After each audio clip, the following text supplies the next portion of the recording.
నమస్తే,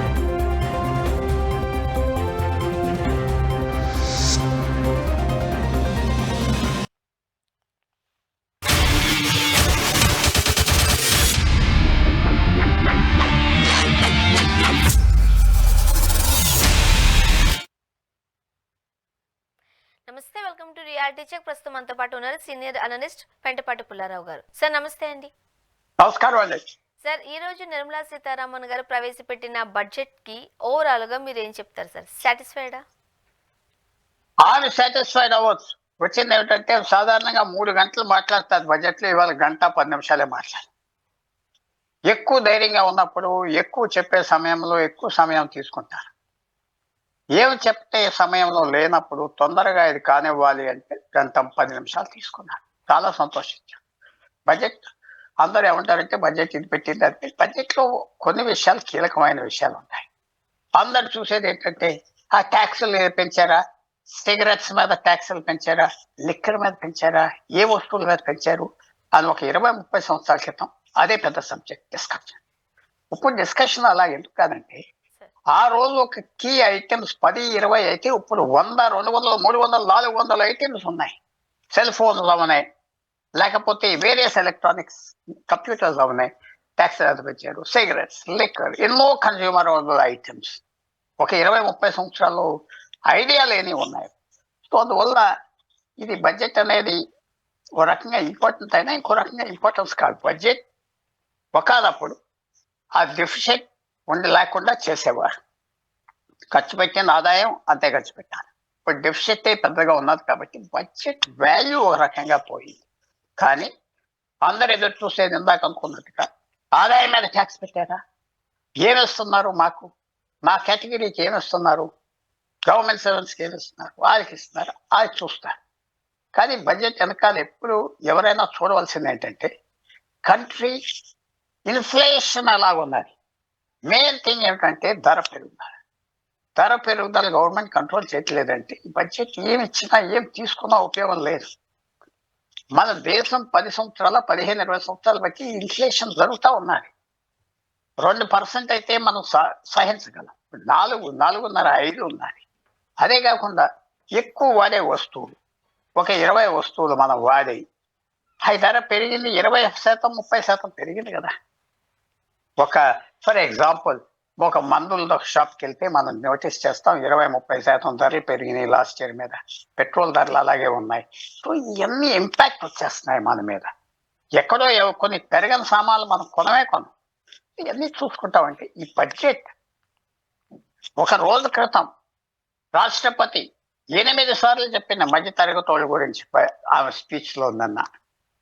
అలాగే ఒక రోజు ముందల నరేంద్ర మోడీ గారు ప్రధానమంత్రి లక్ష్మికి దండం పెట్టుకుంటున్నా, లక్ష్మీదేవికి మంచిగా ఉండండి రైతులకి, మిడిల్ క్లాస్కి.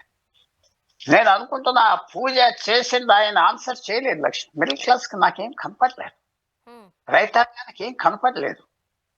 రొటీన్గా కాస్మెటిక్స్ అంటే మొహం మీద పౌడర్ చల్లుకున్నట్టుగా సరిపడతారు అనుకున్నట్టుగా జరిగింది. కానీ ఆరోగ్యం, హెల్దీ మైండ్, హెల్దీ బాడీ అది ఏం లేదు.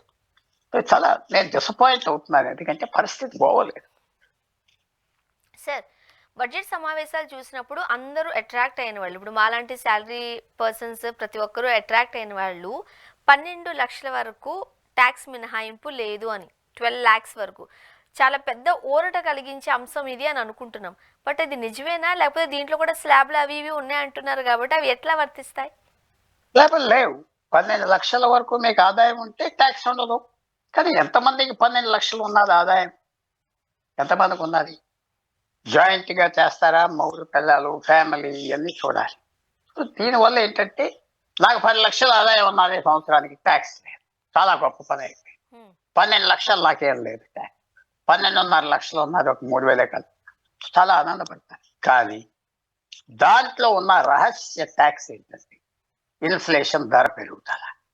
8, 9, 10% ఆ ధర పెరుగుతున్నప్పుడు మీ ఆదాయం 12 లక్షల మీద 10% అంటే 1,20,000 ట్యాక్స్ ఆల్రెడీ ఉన్నది.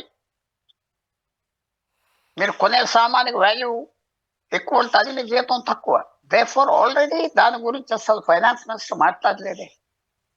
మీ ధర పెరుగుదల సెటిల్ చేస్తా, లేకపోతే మీ సేవింగ్స్ ఉన్నాయి బ్యాంకులో దానికి ఇన్ఫ్లేషన్తో ఇండెక్స్ పెడతామని ఎన్నో సంవత్సరాల క్రితం ఒక గవర్నమెంట్ అన్నారు. అయితే మీకు 7% ఇంట్రెస్ట్ ఇస్తున్నాం, 4% ఇన్ఫ్లేషన్ ఉన్నది, మొత్తం గవర్నమెంట్ నీకు 11% ఇస్తాం. అది అంటలేదే. సో మీరు లాస్ట్ ఇయర్ నుంచి ఇవాళ వరకు సంపాదించుకున్నది ఒక దాదాపు 8-9% వాల్యూ పోయింది. మీకు ₹1,00,000 బ్యాంకులో ఉంటే మీకు బ్యాంకు 7% వడ్డీ ఇస్తే 1,07,000 నుంచి మీకు 10 పోయింది కాబట్టి 10% పోయింది కాబట్టి మీకు 99,000 మిగిలింది యాక్చువల్గా. సో ఇది గవర్నమెంట్ ఇది చెప్పకుండా చేసే పని. సో ప్రజల్ని ఆనందపెడదాం. 12 లక్షల వరకు తీసారే పర్వాలేదు అంటే ఎంతమందికి 12 లక్షల వరకు ఆదాయం ఉన్నది, ఎంతమందికి ఇన్ఫ్లేషన్ అనేది కనపడట్లేదు, అది చూడాలి. సో ఇది పెద్ద రిలీఫ్ కాదు. ఇంకా ఇన్ఫ్లేషన్ గురించి ఒక మాటే మాట్లాడలేదు, ధర పెరుగుదల గురించి ఫైనాన్స్ మినిస్టర్ ఎక్కడైనా మాట్లాడారా? ప్రజలు సఫర్ అవుతున్నారు, మాట్లాడలేదు. తర్వాత కొన్ని విషయాల్లో ఆ ట్యాక్సులు తగ్గిస్తాం, మందుల మీద ఎందుకు లాస్ట్ ఇయర్ ఎందుకు చేయలేదు, అంత మంచి పని అయితే ఇంకో సంవత్సరం మొదలు ఎందుకు చేయలేదు, ఇప్పుడు ఎందుకు చేస్తున్నారు? ఎందుకంటే విశేషమైన కోపం దేశంలో ఉన్నది మధ్యతరగతి వాళ్ళకి.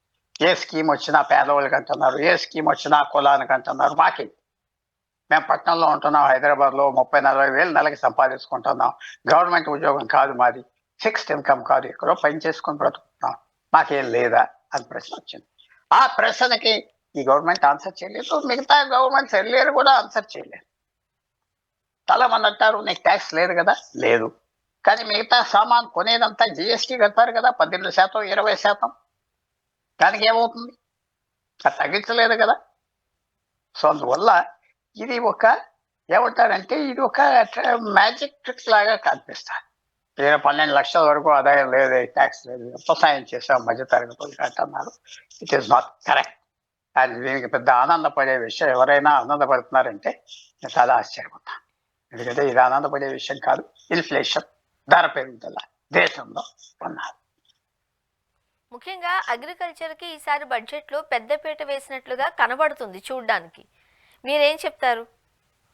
ఇది ఎవ్రీ ఇయర్ ఇచ్చే బడ్జెట్కి ఇంకో 5% కలుపుతున్నారు. అంటే వాళ్ళు రైతులకు ఇచ్చే రైతు భరోసా అనేది పెంచారా?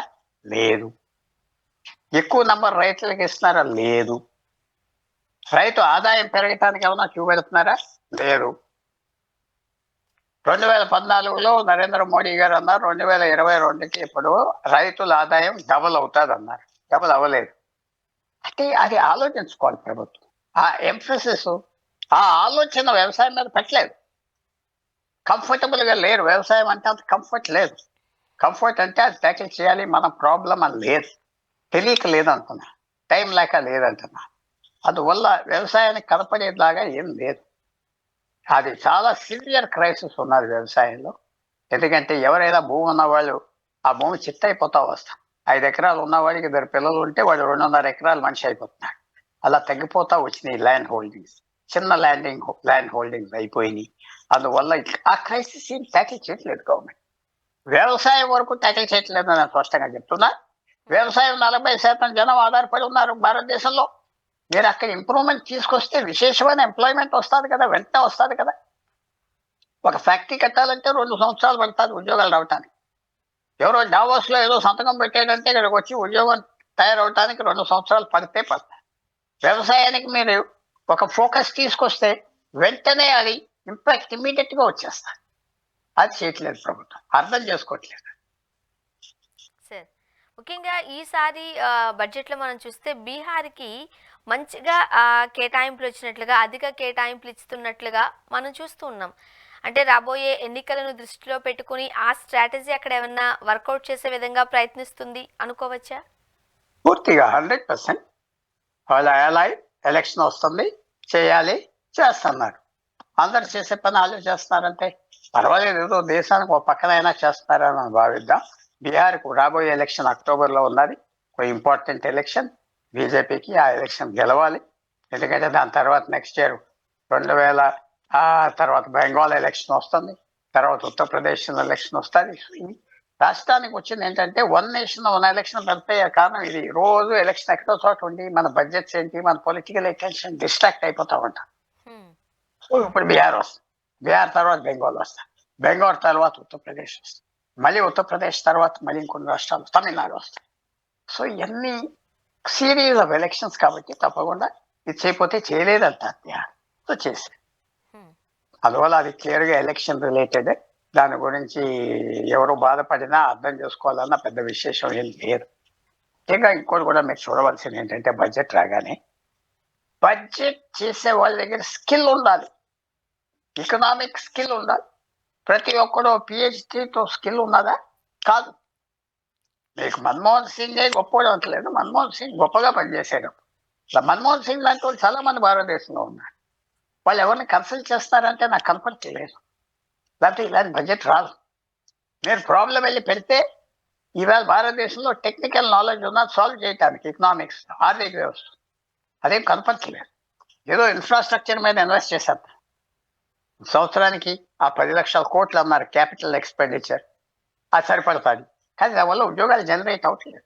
సో కొంతవరకు capital expenditure roads, railways, airports మీద చేసి కొంత ఎలా జనరేట్ చేయాలి? Agriculture easiest place to generate agriculture employment. అక్కడ ఫోకస్ చేయట్లేదు. మీరు అగ్రికల్చర్కి పెద్దపీఠం ఏమనుకున్నారు? ఏదో డబ్బు ఇచ్చారు, కార్డు 3 కిసాన్ క్రెడిట్ కార్డుకి ఇంకా అప్పు ఎక్కువ వస్తుంది అన్నారు. అంతే కదా. ఎంతమందికి వస్తుంది? ఇచ్చిన వాళ్ళకే వస్తుంది. కొత్త వాళ్ళని పెడుతున్నారా ఏంటి? దానివల్ల లాభం. లేకపోతే అప్పు తీసుకున్నవాడు అది మళ్ళీ రీసైకిల్ చేస్తున్నాడా? ఊరికైనా అప్పు తిరిగి ఇచ్చేసి మళ్ళీ అప్పు తీసుకుంటున్నాడా? ఎన్నో ఉన్నాయి దీంట్లో. సో అందువల్ల నేను పెద్దపీట వేశాను నేనేమో అనుకోవట్లేదు. వ్యవసాయానికి సరిగా చేస్తే మిగతా ఏం చేసినా చేయకపోయినా పర్వాలేదు. అది చాలా మనకి ప్రభుత్వాన్ని క్రిటిసైజ్ చేయడం కాదు, అది చేయాలి. తప్పకుండా అది చేస్తారని ఆశించాను. మిడిల్ క్లాస్కి వాళ్ళకి చేయలేదు. మిడిల్ క్లాస్కి ఏంటంటే ఇన్ఫ్లేషన్ కంట్రోల్ చేయాలి. తర్వాత ఇంకో లాస్ట్ పాయింట్ మీకు చెప్తున్నా. 2015 జూన్లో అప్పుడు ఫైనాన్స్ మినిస్టర్ అరుణ్ జైట్లీ ఆయన ఏం తీసుకొచ్చాడు? ఫిక్స్డ్ డిపాజిట్స్ మీద వడ్డీ తగ్గించాడు. అప్పటి వరకు బ్యాంక్స్ 8%, కొంతమంది కాంపిటీషన్తో 8.5% ఇస్తా ఉంటే, ఇంత ఇస్తే ఆ అప్పులు ఇచ్చేటప్పుడు ఎక్కువ ఛార్జ్ చేస్తారు వ్యాపారస్తులు, కానీ అది బ్యాంక్ పెట్టి తగ్గించారు జూన్ 2015. ఆ జబ్బు ఇప్పుడు కూడా వెళ్తా ఉన్నారు. బ్యాంక్స్ తక్కువ వడ్డీ ఇస్తున్నారు ఫిక్స్డ్ డిపాజిట్స్. అది ఎవరికో అప్పు ఇవ్వాలని. ఫిక్స్డ్ డిపాజిట్స్ ఎవరు పెట్టుకుంటారు? చిన్నవాళ్ళు పెట్టుకుంటారు, శాలరీ పీపుల్ పెట్టుకుంటారు. ఎందుకంటే ఆ డబ్బు తీసుకుని వ్యాపారం చేయలేరు కదా. ఆ 2 లక్షలు, 3 లక్షలు, 5 లక్షలు బ్యాంక్లో పెట్టుకుంటారు. ఒక 8% వస్తుంది, 9% వస్తుంది, అలా పెరుగుతుందని ఆశిస్తారు. ఆ ఆశ కూడా పనిచేశారు ప్రభుత్వం. సేవింగ్స్ కూడా హ్యాబిట్ తగ్గించారు. సో ఇవన్నీ చూస్తూ ఉంటే ఆలోచించుకునే పని మాత్రం మనకున్నాయి, ఎలా చేయాలి. ఎల్ఐసి బాండ్లు కూడా మనం చూడొచ్చు సార్. ఎల్ఐసి విషయంలో కూడా వీళ్ళు ఎందుకు అలో చేస్తున్నారు ఏమంటున్నారు సార్? ఎల్ఐసిలో 100% ఎఫ్డిఎల్కి అలో చేస్తున్నారు. ఇస్తున్నారు, చాలా తప్పది. ఈవేళ ఫారెన్ డైరెక్ట్ ఇన్వెస్ట్మెంట్ కూడా ఫుల్గా 100% పెట్టేశారు. అది కొత్త కంపెనీలుగా ఉన్న ఎల్ఐసిగా చూడాలి. ఎల్ఐసి అంటే కొనుక్కుంటారు షేర్. అది తప్పకుండా ఇలాంటి స్టెప్స్ అన్ని రెట్రోగ్రేడ్ స్టెప్స్. అది ఎందుకు తీసుకుంటున్నారు? అది వాళ్ళు ఆలోచించకుండా చేస్తున్నారు. ఫారెన్ ఇన్సూరెన్స్ కంపెనీస్ వస్తే ఇంకా ప్రీమియమ్స్ పెరిగిపోతాయి. ఎవరు ఆప్ చేస్తారు ప్రీమియమ్స్? అందువల్ల మనం చూసేది ఏంటంటే ఈ బడ్జెట్లో వాళ్ళు అనుకున్న ఫిలాసఫీ చేసుకుంటా పోతున్నారు. ఏదో కొద్దిగా చేద్దాం, వీళ్ళ శబ్దం ఎంతవరకు ఉపయోగం, ఏం చేస్తారు అని అలా పోతున్నారు. సో కొంచెం రెక్లెస్ బడ్జెట్ అంటున్నా అనేది. మళ్ళీ మారుస్తారా? ఏమన్నా ఏదో 10-12 లక్షలు ఇచ్చేసారు, ఇంకేం చేయక్కర్లేదో నాకు తెలియదు. ముఖ్యంగా ఈ బడ్జెట్లో అప్పుల కేటాయింపు దగ్గరికి వెళదాం సార్. అప్పులకు సంబంధించి 24-25% వరకు ఈ కేటాయింపులు ఉంటాయి అంటున్నారు. ఎలా వర్తింప చేస్తారంటారు? అప్పు రిజర్వ్ బ్యాంక్ నుంచి క్యాష్ తీసుకుని అప్పు కడతారు, మళ్ళీ అప్పు తీసుకుంటారు. రోలింగ్ చేస్తారు. ఈ డబ్బులు రోల్ చేస్తారు. మీకు నేను 10 లక్షల రూపాయలు బాకీ, నాకు మీరు 1,00,000 రూపాయలు అప్పిస్తారు, తిరిగి మీకు 1,00,000 ఇస్తాను అంతే. సో రోలింగ్ చేస్తున్నారు. ఈ అప్పు అలా పెరుగుతా వెళ్ళిపోతాం. అది కూడా మనం ఎంతో అప్పుల్లో దిగిపోయాం, రెవెన్యూ లేక. అందుకనే ధర పెరుగుదల ఉన్నాయి. గవర్నమెంట్కి ధర పెరుగుదల కూడా ఒక పన్ను సఫర్ అవునే పీపుల్ని అని ఒక వ్యూ ఉన్నది. కరెక్ట్ కాదు, చాలా సఫర్ అయిపోతున్నారు. అది గవర్నమెంట్ అనేది కొంచెం సింపథెటిక్గా ఉండాలి, పర్టిక్యులర్గా మిడిల్ క్లాసెస్కి. మిడిల్ క్లాస్ అంటే భారతదేశంలో 40-50% ఉన్నారు, వాళ్ళకి మాత్రం లేదు.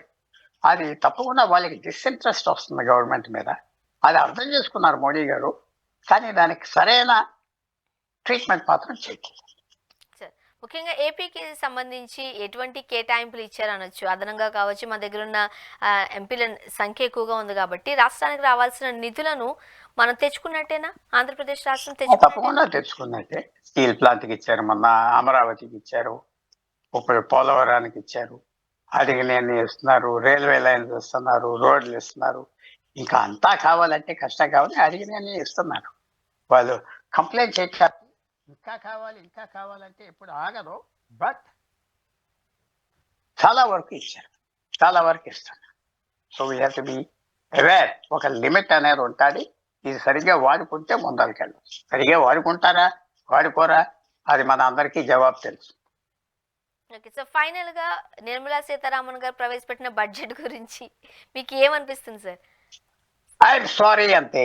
టెక్నికల్‌గా మంచి సలహాలు తీసుకుని ఈ ప్రాబ్లమ్స్ ఎలా ట్యాకిల్ చేయాలి చేసుంటారా అంటే సఫిషియెంట్‌గా నాకు ఐఎమ్ నాట్ సాటిస్ఫై. ఒక వ్యూ, ఒక ఎకానమిస్ట్‌గా ఎన్నో బడ్జెట్స్ చూసిన వ్యక్తిగా నేను చెప్పేది ఏంటంటే కామన్ సెన్స్ కూడా ఉండాలి ఎక్కువ. మన్మోహన్ సింగ్‌కి నాలెడ్జ్, ఎకనామిక్ నాలెడ్జ్ కంటే కామన్ సెన్స్ ఎక్కువ ఉండేది. That's why he was successful. ఇక్కడ అది కనపడట్లేదు. ఇది తప్పకుండా పరిణామాలు ఉంటాయి.